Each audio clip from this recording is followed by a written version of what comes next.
Hey everyone, it's me, Speed Force Master. I know it's probably late doing this, but I'm going to be explaining why The Flash Season 3 is criminally underrated. Meaning, this is my review for it. Now, it's probably late since it's been 3 years since it ended.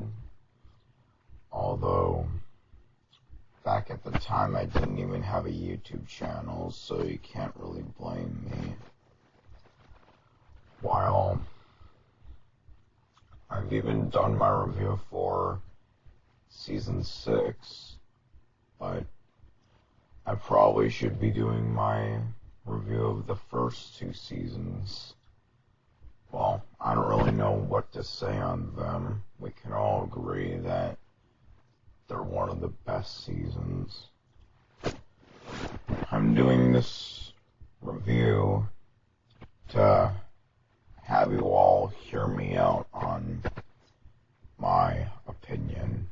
It's okay if you disagree or if I don't do anything to convince you to like this season.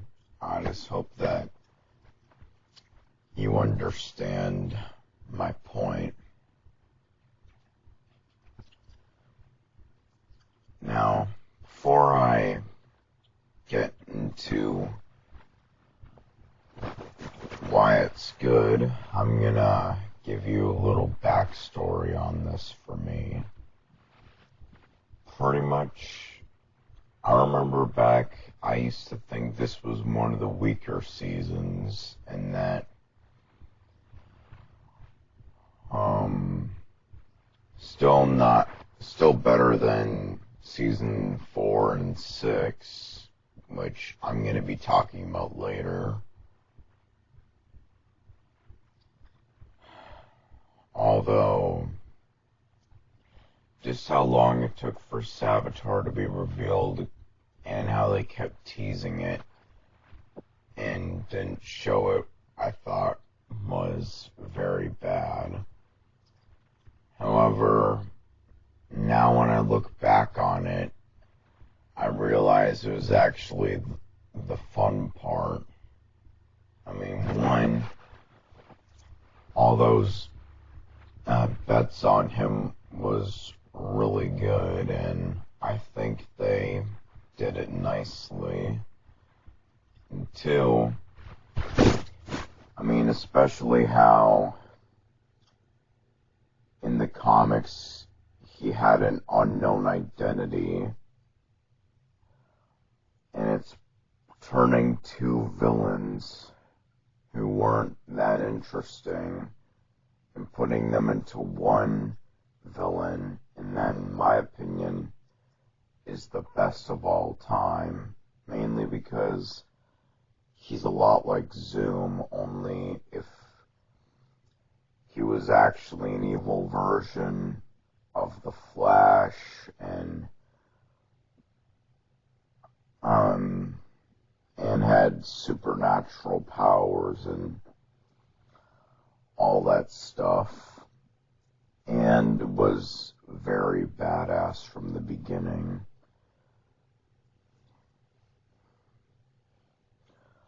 Although, now the only negative I have, which now I think of more of a mixed reaction, is how they handled Flashpoint. I mean, don't get me wrong, it's not bad at all, it's not trash or anything. I thought they did it well, but I can definitely understand why a lot of people don't like it. All because it's not how it was in the comics or in the DCAU, which, by the way, if you want a better version of it that involves the Justice League, then go watch Justice League: The Flashpoint Paradox. Anyway, I'm not going to get into that right now. I mean, it actually led to a lot of Reverse Flash storylines tying in, like Legends of Tomorrow Season 2, Crisis on Earth X, and the Flash Seasons 5 and 6. And he's your favorite villain, right? Yeah. So, don't get too mad on it. Plus, I mean, Season 3 at least focused on Flashpoint afterwards. The first half was dealing with the consequences. Second half was straight up focusing on Savitar. And in some way, it's one of the things I like better, why it's better than Season 6, because, I mean, the first half was really awesome. I liked the crossover, to be honest, but afterwards it's gotten downhill. But anyway, I'm not gonna talk about that right now.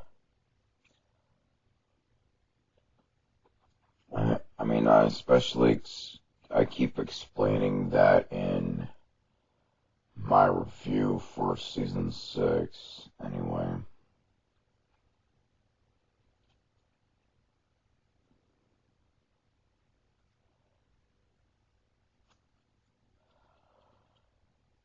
And I personally don't care much about people on Team Flash getting powers.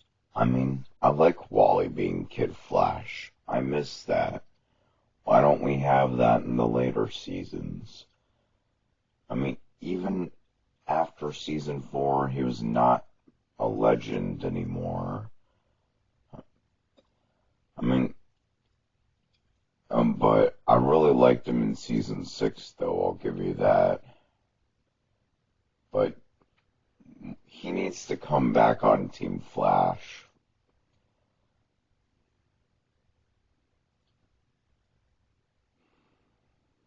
While, as for everyone else, again, I honestly don't care if they got superpowers or not. Isn't that kind of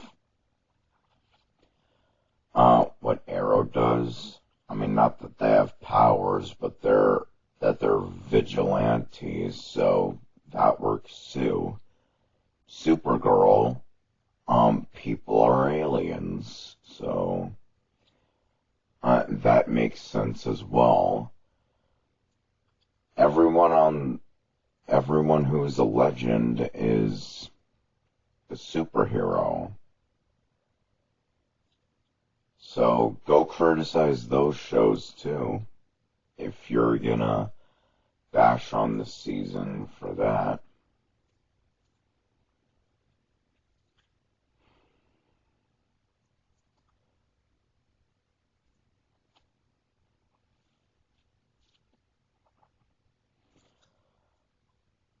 And it's also,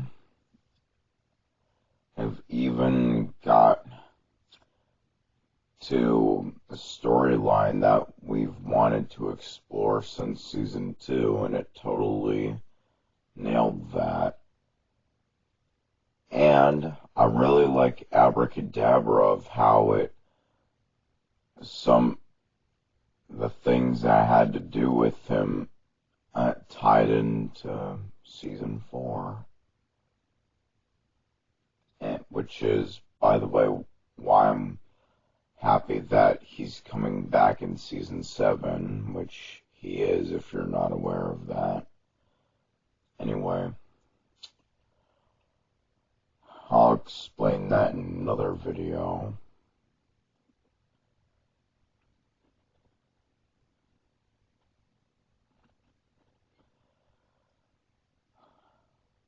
And this season is so underrated, and people criticize it for many of the wrong reasons. Oh, well, I can understand why people think that it's gotten repetitive with Speedster villains. I understand that, but it doesn't mean that they're bad villains.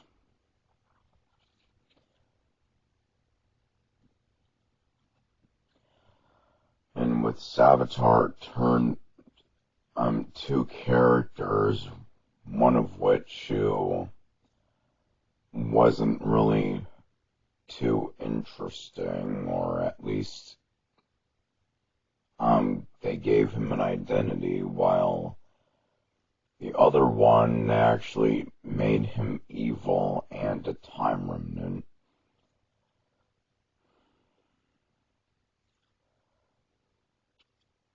And it definitely dived into Killer Frost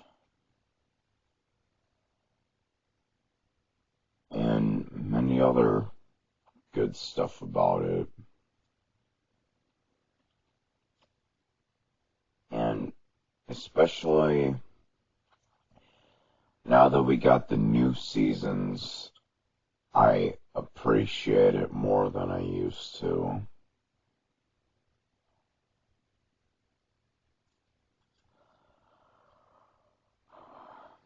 And yep, this is just my opinion. If I didn't convince you, fair enough. I hope you understand my point.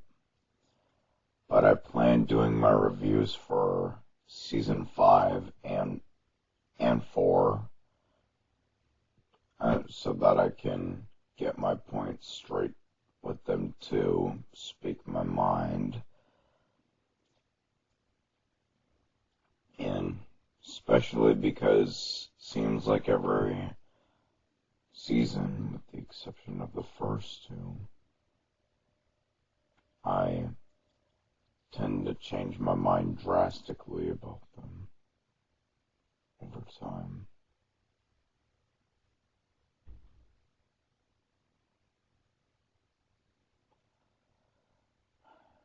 And with season 5, I can understand why a lot of people don't like it, but with season 3, people come up with ridiculous reasons.